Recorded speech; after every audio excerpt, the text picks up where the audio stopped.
ابھی آپ کے درمیان 2 اور مقرر آنے والے ہیں، پھر بھی پوری نہیں ہوگی۔ آپ علیہ السلام کی سیرت کے بیان کرنے کے لیے ایک رات نہیں کئی راتیں، ایک دن نہیں کئی دن، اور ایک دفتر نہیں کئی دفتر کی ضرورت پڑے گی۔ آئیے لیجئے میں آپ حضرات کے سامنے اپنے استاذ محترم حضرت مولانا خورشید احمد صاحب مفتاحی دامت برکاتہم، نائب شیخ الحدیث جامع مفتاح العلماء کو نہایتی ادب و احترام سے دعوت دے رہا ہوں کہ وہ آئیں اور سیرت مصطفیٰ صلی اللہ علیہ وسلم پر اپنے خیالات کا اظہار فرمائیں۔ بسم اللہ الرحمن الرحیم،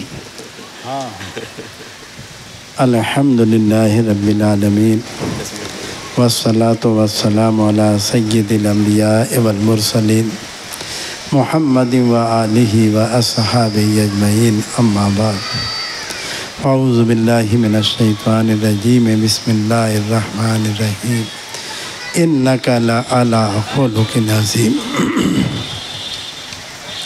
وقالت الخدیجۃ رضی اللہ تعالی عنہا انک لتصل الرحم وتصدق الحدیث وتحمل الکلب وتکسب المعدوم وتقرئ الضیف وتعین علی نوائب الحق، او کما قالت رضی اللہ تعالی عنہ۔ حسن یوسف دم عیسیٰ ید بیضا داری، حسن یوسف دم عیسیٰ ید بیضا داری، آچ خوبا حمدہ رندت تنہا داری۔ صدر ذی وقار معزز علماء کرام اور ہمارے سامعین اعظام اور ہمارے عزیز بچوں اور ہماری بچیوں، ظاہر ہے کہ بڑی دیر سے ہم تمامی حضرات سیرت النبی صلی اللہ علیہ وسلم کے موضوع پر بہت سی باتوں کو سماعت کر چکے ہیں۔ وقت کی تنگی سب سے زیادہ معنی ہے، بھی 8:15 میں اذان ہو جائے گی۔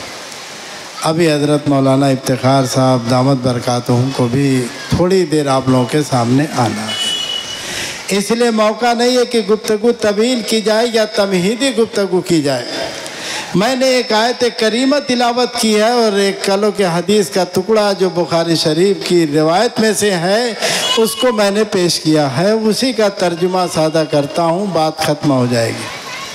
اللہ رب العزت ارشاد فرماتے انک لعلی خلق عظیم، اے نبی بے شک آپ اخلاق کے سب سے اعلیٰ پیمانے کے اوپر ہیں۔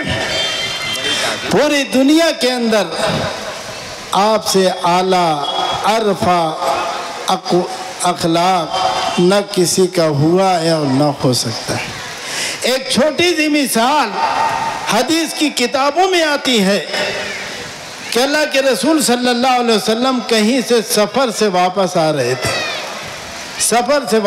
رہے تھے، دوپہریے کا وقت تھا۔ آپ راستے میں ایک گھنیرے درخت کا سایہ ملا، صحابہ سے کہا کہ یہیں پر پڑاؤ ڈال دو، اور سب لوگ دوپہریے میں آرام کرنے کے لیے لیٹ گئے۔ اللہ کے رسول صلی اللہ علیہ وسلم بھی ایک درخت کے نیچے لیٹ گئے۔ تلواریں ہمیشہ اس زمانے میں ساتھ ہوتی تھیں، آپ کے ساتھ بھی تھی۔ آپ نے اپنی تلوار کو درخت کی ایک شاخ سے لٹکا دیا اور سو گئے۔ ایک بدو آیا اور آنے کے بعد آپ صلی اللہ علیہ وسلم کی تلوار کو اپنے ہاتھ میں لے لیا، اور لینے کے بعد آپ کو بیدار کرتا ہے اور کہتا ہے کہ محمد آپ کو میرے اس ہاتھ سے کون بچائے گا؟ اللہ کے رسول صلی اللہ علیہ وسلم کے اوپر ذرہ برابر بھی خوف مانے نہیں تھا۔ آپ نے برجستہ اس بدو کا جواب دیا، اللہ یعنی اللہ پاک ہی ہم کو بچائیں گے، وہی ذات ہماری خالق ہے، وہی مالک ہے، ہماری حفاظت کرنے والی ذات وہی ہے۔ اتنا کہنا تھا کہ تلوار اس کے ہاتھ سے کبھی نہ آئی اور گر گئی۔ اللہ کے رسول صلی اللہ علیہ وسلم نے اس تلوار کو اپنے ہاتھ میں لے لیا، اور لینے کے بعد آپ صلی اللہ علیہ وسلم نے فرمایا کہ بتلاؤ جی تم کو کون میرے ہاتھ سے بچائے گا؟ اب تو اس کا ایمان نہیں تھا اللہ کے اوپر۔